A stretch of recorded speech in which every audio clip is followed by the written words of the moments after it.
I'm so excited to share my employee ownership journey with y'all today. And that journey started back in the late 90s with a company that my father started. And like Sam was talking about earlier, I got to be a part of a great team. We had transparency, we had profit sharing, we operated in a really healthy manner, and I loved my job. And then one day they sold the company. They sold it. The company that bought them because we kept beating them and they got tired of losing deals because we were a great team. And for a couple of years, my dad held off the corporate culture, and then he retired. And I stayed 2 years after he retired, and I went from loving my job to not. And if y'all have ever had that, that's not good. Like once you've seen what work can be and you lose it, that really stinks, okay? So I naturally said, and I naively at the time said, I can't do this big company thing. I gotta go start my own thing. I gotta get small again. Hindsight has taught me that I actually just can't do crummy culture. I was spoiled. And if y'all been there, you know what I mean. So here we are. This is my dad on the left side of these pictures. I had an unfortunate accident that has the historical record with a Band-Aid on my nose now, so that sucks. But there we are, and then on the right here, this is my business partner, Hai, who I run the business with still today. And you'll see he was on my dad's team as well, and he also felt the disappointment of the culture changing. And so this is our company. This is my parents' kitchen table. I'm so glad my mom grabbed a camera and I didn't have a Band-Aid on my nose, and took a picture. This is Call 'em All. We're currently Text 'em All 19 years later. And our 100-year plan maybe will be like Hologram 'em All someday, launching holograms. I don't know, but we'll see how this goes. And what we set out to do was pretty simple. We wanted to recreate the work that we loved. Like recreate a place that we wanted to work for a long time, and of course survive. And it was that simple. And for better or worse, that one experience shaped us. And we're like, well, if it is working, why do we got to sell? I want to keep working. What are we going to do if we sell anyways? Like, I got a life to live. So just the thought of selling out just didn't really appeal to us. So we went and learned, and we started growing, and here we are 19 years in. I should mention, we're Text 'em All. We send mass text messages, not political messages, but anything to employees, churches, schools, you name it. If you need to send a message to 50 or 500,000 people, that's our jam. And along the way, I am so grateful for people like you. You, for 10 years, have shared your successes, your failures, you've inspired me, and all we've really tried to do is watch what other people are doing that works really well and go sometimes twist it, make it our own, and implement it. And we've built something that we're excited about. And I think about Steve yesterday with that letter from his employee. If you weren't tearing up, I don't think you have a heart. I have gotten the joy of having people tell me that working at our company has transformed the entirety of their lives. Like they are learning things and having this fulfilling work, and then they're going home and it's helping them have a better personal and home and family life as well. And I will never tire of that. If that doesn't wake you up in the morning, I'm a little bit on my soapbox here, but our work matters, y'all. Like it really matters. And we have this opportunity, and I would argue obligation, to try to create these things for our people. And I'll leave it just with this statement. We think we've built something worth preserving. And I would love to tell you more about how wonderful we are. I mean, we got a trophy last night, right? So we built something worth preserving, okay? So let's just leave it at that, because I want you to, that's what the mindset is as we approach this employee ownership journey, okay? There are plenty of other things that I love about employee ownership. I love the proximity of ownership and operation really tight. I don't like when that separates. That's not an appealing concept to me. I think it's a wonderful way to attack the wealth gap.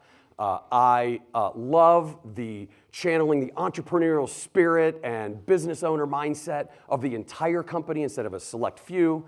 So these are the things on my mind as we go through this journey. So let's walk through it and see how it goes, okay? So the first step, first thing we looked at was I call DIY, do-it-yourself employee ownership. My favorite model for this was what Carl Erickson, former Tugboat member, Atomic Objects. Mike, his current CEO, is a member. I haven't seen him. I hope he's here. He might not be here this week. But what they did is basically Carl was the 100% shareholder and benevolent banker, and he's bringing people in to his company. He's making them partners, giving them a K-1, helping them with the financing side of it, and it's great. And what we did was we went up to Grand Rapids, Michigan, Hy and I, to go see it. And Chris Maynard, he was just right here, I mentioned it to him that we're going to go do that, and he's like, oh, I'm coming. And I'm like, but we didn't invite you, and you're 100% ESOP, man. Like, what's the deal? He goes, I want to make sure ESOPs are represented in this conversation. And so it was great. We sat there, in Grand Rapids, and I got to watch the two of them go back and forth on the merits of ESOPs versus DIY. It was so great just to sit there and watch and learn. But Hy and I walked away, and DIY was more appealing to us. But for a variety of reasons, when we dug in, it didn't work for us. And I think the biggest one was we have a lot of customer service people on our team. They're getting paid $50,000, $60,000 a year. They probably, in a lot of cases, aren't college educated. And we are going to make them a partner and issue them a K-1 and give them a legal document to sign. And by the way, you're going to get your K-1 in October, and that's when you'll get your tax refund. We didn't think that was going to go over very well. And so we scratched DIY. Actually, we didn't give up on it. We ended up paying some attorneys and gave them a challenge of what our goals are. Figure out a way that we can do this. And they figured out a way, but it was incredibly complicated. It made my head hurt. And I didn't want to have to explain it to the IRS or anybody else. So we scrapped DIY, and we said, all right, Maynard, let's go. Tell us about your ESOP. And I know many of you have ESOPs that are wildly successful, that you love. I also know some of you have ESOPs that you're not thrilled with aspects of it. I'll just say it's not you on the ESOP, it's me. I don't like complexity. I don't like rigidity and rules. And one of the biggest things that I don't care for about ESOPs is from the employee perspective. Waiting until you retire to get the payout, I feel like gives up some of that entrepreneurial ownership spirit and mindset.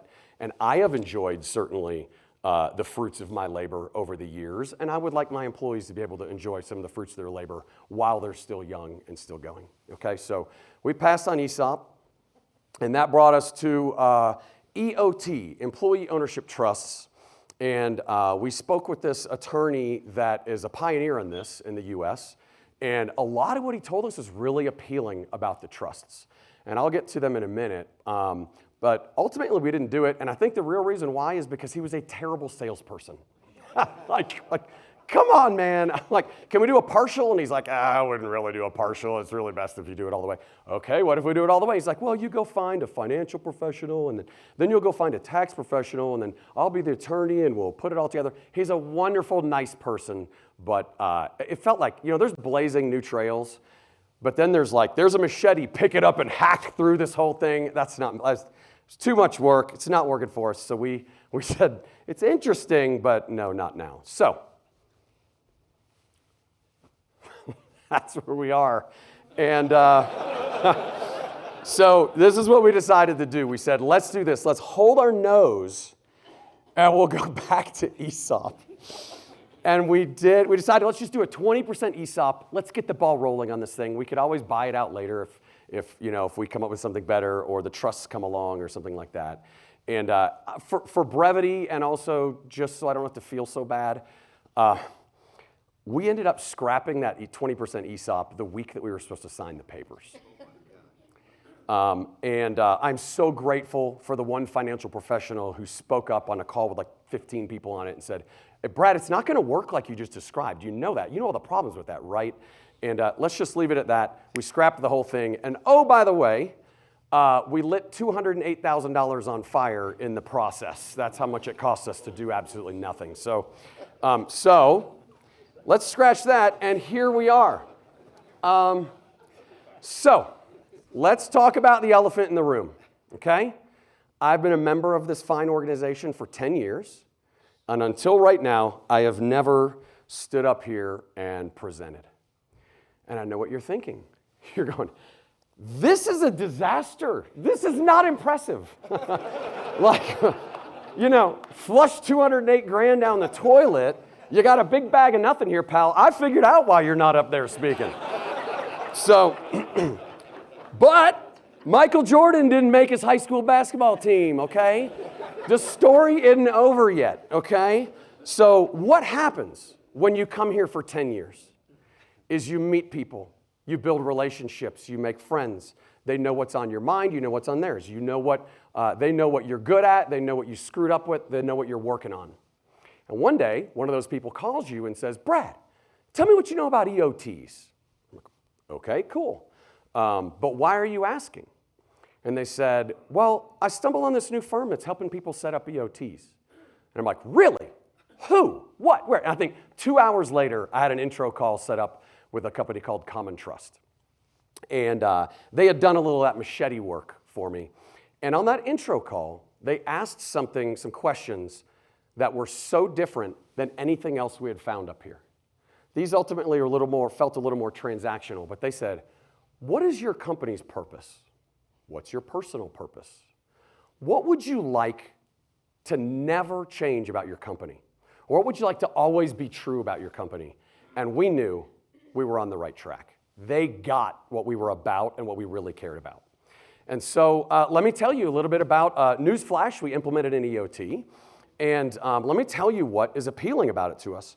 The first is it starts with purpose. Those questions they were asking led to 8 purpose statements. They are intentionally broad. They're designed to last 100 years. They are things like, employees will benefit from the wealth that this company generates.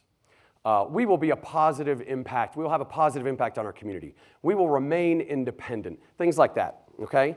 And those 8 statements are what the trust really cares about. The other thing is it's perpetual.